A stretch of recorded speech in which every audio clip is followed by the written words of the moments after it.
जय हिंद। आप देख रहे हैं लाइव टाइम्स, आपके साथ में हूं वंदना रोही। डिजिटल प्लेटफॉर्म पर आप सभी का स्वागत है। बात हम करने वाले हैं पाकिस्तान के सबक सिखाने को लेकर। काउंटडाउन शुरू हो चुका है। जी हां, भारत की ओर से इंडियन एयरफोर्स ने खासतौर से ऑपरेशन आक्रमण शुरू कर दिया है, जिसमें कई बड़े फाइटर जेट्स को शामिल किया गया। इसमें सुखोई SU-30 है। इसके साथ ही इसमें आपको बता दें कि लगातार जो एडवांस फाइटर जेट्स हैं वो शामिल हो रहे हैं। राफेल की कमी क्योंकि बालाकोट एयर स्ट्राइक के दौरान महसूस की गई थी, वो भी इस बार पूरी तरह से एक्टिव हो गए हैं। कैसे ऑपरेशन को अंजाम दिया जा रहा है वो आपको बताएंगे।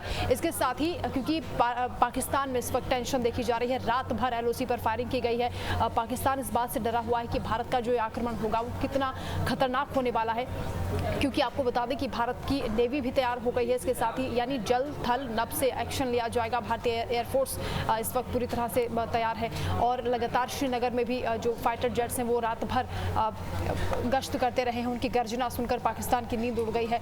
और इसके साथ ही आपको ये भी बता देते हैं कि जो सेना प्रमुख हैं वो भी पहुंचे हुए हैं, पहलगाम पहुंच गए हैं। और इसके साथ ही वो भी तमाम जो वहां पर कैसे पूरी घटना हुई थी उसकी समीक्षा कर रहे हैं। और जो आतंकवादी इस वक्त जंगलों में छुपे हुए हैं उसके बाद वो कैसे भागे हैं और कहां तक उनको टारगेट कर लिया गया है, कहां तक वो रडार पर पहुंच गए, इसकी जानकारी लेंगे। इसके साथ ही जो इस बार कड़ी प्रतिक्रिया भारत की ओर से दी जा रही है, यानी जो कड़ा एक्शन होने वाला है उसकी तैयारी को लेकर भी यहाँ पर सेना प्रमुख जरूर जानकारी हासिल करेंगे। जनरल उपेंद्र द्विवेदी जम्मू कश्मीर के दौरे पर पहुंच गए हैं। आपको ये भी बता देते हैं उनका दौरा क्यों अहम है, क्योंकि 15 कोर सेना के जो कमांडर हैं वो उनके साथ मौजूद हैं। राष्ट्रीय राइफल्स के कई कमांडर्स उनके साथ हैं। और इसके साथ ही पूरी स्थिति की जो जानकारी, जो वहाँ पर हालात बने हुए हैं, किस तरह से सेना एक्टिव है और ये ऑपरेशन किस तरह से आगे बढ़ेगा, इसको लेकर खुद रक्षा मंत्री राजनाथ सिंह उनसे लगातार बातचीत कर रहे हैं। यानी बड़े तैयारी भारत की ओर से की जा रही है। और यही वजह है कि जो दुश्मन है वो इस वक्त थर थर कांप रहा है। इससे अहम जानकारी आपको दे देते हैं कि क्योंकि भारतीय नेवी भी पूरी तरह से एक्टिव हो गई है। भारतीय नौसेना की ओर से जो INS विक्रांत है उसको भी अरब सागर में तैनात कर दिया गया है। यानी हम समंदर से भी हमला कर सकते हैं। एक तरफ लगातार पाकिस्तान की ओर से गिदड़-भपकी दी जा रही है कि वो मिसाइल वहाँ पर टेस्ट करने वाला है, लेकिन उससे पहले भारत की ओर से INS सूरत कल ही सफलता से वहाँ पर लॉन्च कर दी गई है।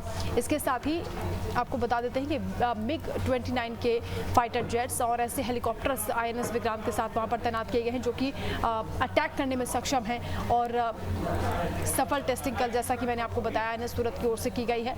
इसके साथ ही लगातार जो ये टाइमिंग है भारत की ओर से, जिस तरह से मोर्चा संभाल लिया है तीनों सेनाओं ने, पाकिस्तान इसी बात को लेकर डर रहा है। और वहाँ के कई ऐसे राजनयिक, पूर्व राजनयिक भी इस तरह की बयानबाजी कर रहे हैं, गिदड़ भपकी दे रहे हैं कि वो न्यूक्लियर वॉर कर सकते हैं, यानी न्यूक्लियर से हमला करेंगे, क्योंकि उन्हें मालूम है कि भारत के पास जो उपकरण है, जो अत्याधुनिक हथियार है इस वक्त मौजूद हैं, उसका मुकाबला पाकिस्तान हरगिज नहीं कर सकता। इससे पहले भी जब युद्ध हुआ है पाकिस्तान के साथ, भारत ने हमेशा जीत हासिल की है और पाकिस्तान को धूल चटाई है।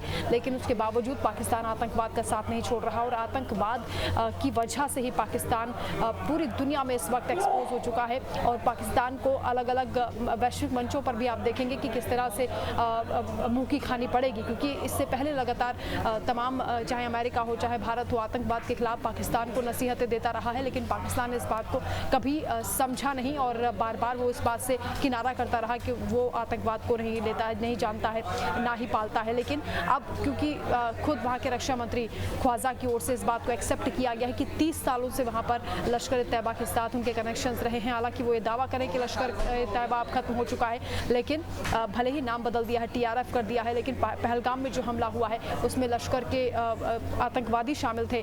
और यहाँ तक कि जो 2 लोकल आतंकवादी थे, आपको याद होगा इस पूरे मामले में उनकी संलिप्तता पाई गई थी, उसको लेकर जम्मू कश्मीर में बड़ा एक्शन हुआ है। 2 आतंकवादियों के घरों को विस्फोट करके ध्वस्त किया गया है, क्योंकि प्रधानमंत्री नरेंद्र मोदी की ओर से चेतावनी दी गई है कि इस बार पाकिस्तान को सबक सिखाया जाएगा, माकूल जवाब दिया जाएगा। जो कायराना हरकत पहलगाम में की गई है उसकी, इस हमले की कीमत उसको चुकानी पड़ेगी। यही वजह है कि PM मोदी ने जैसे ही कहा है कि मिट्टी में मिला दिया जाएगा इन आतंकवादियों को, तो 2 आतंकवादियों के घरों पर विस्फोट के जरिए उनके पूरी तरह से जमींदोज कर दिया गया है और इसके बाद से ही ये कहा जा रहा है कि ये जो प्रक्रिया है आतंकवाद को खत्म करने की वो शुरू हो चुकी है। वहीं फाइटर जेट्स की जो गर्जना है आसमान में लगातार हो रही है, तीनों जो सेनाएं हैं वो एक्टिव हो गई हैं और भारत की बड़ी तैयारी है। एक तरफ कूटनीतिक तौर पर पाकिस्तान को बड़ा झटका दिया है सिंधु जल संधि को रद्द करके भारत ने। इसके साथ ही जो तमाम पाकिस्तानी नागरिक इस वक्त वीज़ा पर भारत आए हुए थे उन सभी को वापस भेज दिया है।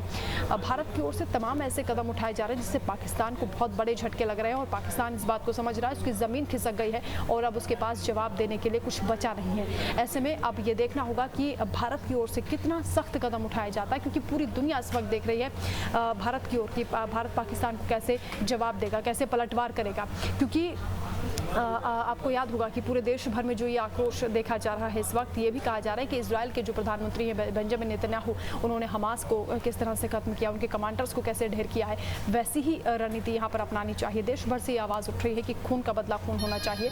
ऐसे में सरकार की भी तैयारी देखी जा रही है, सरकार पूरी तरह से गंभीर है। प्रधानमंत्री नरेंद्र मोदी अपनी सऊदी अरब की यात्रा को बीच में छोड़कर आए थे, उसके बाद एयरपोर्ट पर ही उन्होंने तुरंत बैठक बुलाई थी और उसके बाद लगातार गृहमंत्री को उन्होंने पहलगाम भेजा और रिपोर्ट उन्होंने ली। CCS की मीटिंग हुई, 5 अहम फैसले कूटनीतिक तौर पर पाकिस्तान के खिलाफ लिए गए। उसके बाद लगातार ये देखा जा रहा है कि सरकार की तैयारी बड़ी है, तभी जो तमाम विपक्षी दल हैं उनको भी भरोसे में ले लिया है सरकार ने। और इसके साथ ही तीनों मोर्चे पर जो सेना है उन्होंने मोर्चा संभाल लिया है और पाकिस्तान को हर हाल में इस बार ऐसा सबक सिखाया जाएगा कि दोबारा वो भारत की तरफ सिर उठाकर देखने की हिम्मत नहीं कर पाएगा। अब देखना होगा कि भारत सरकार की ओर से क्या कदम उठाया जाता है, इसी पर सबकी निगाहें हैं। आगे भी अपडेट आप तक पहुंचाएंगे। फिलहाल के लिए इतना ही। जय हिंद।